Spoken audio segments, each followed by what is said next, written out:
இந்த அவைக்கு புதியவங்க, first time MLAs நிறைய பேர் வந்திருக்கிறீங்க. அதில் மிகுந்த மகிழ்ச்சி. அதே போல ரொம்ப வருடங்களுக்கு பிறகு நிறைய பெண் சட்டமன்ற உறுப்பினர்கள் இங்கே இடம்பெற்றிருக்கிறீங்க. அதில் எங்களுக்கு கூடுதல் மகிழ்ச்சி. அத்தனை பேருக்கும் மீண்டும் என்னுடைய வாழ்த்துக்கள். தமிழ்நாட்டுடைய உரிமைகளுக்காகவும் வளர்ச்சிக்காகவும் நாம எல்லாரும் சேர்ந்து ஒன்னா பயணிப்போம். எது எப்படி ஆனாலும் திராவிட இயக்கத்தினுடைய அடிப்படை கொள்கைப்படி எல்லோருக்கும் எல்லாம் கிடைக்கிறதை உறுதி செய்கின்ற வகையில் எதிர்க்கட்சி வரிசையில் இருந்து நாங்கள் நிச்சயம் செயல்படுவோம்.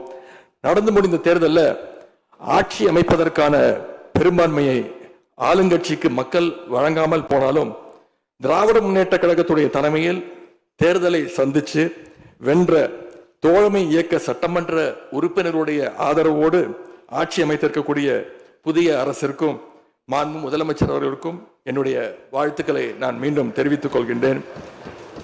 மாண்புமிகு பேரவைத் தலைவர் அவர்களுக்கும் பேரவை துணைத் தலைவர் அவர்களுக்கும் என்னுடைய நன்றி. உங்களுடைய பணிகள் சிறக்கட்டும்.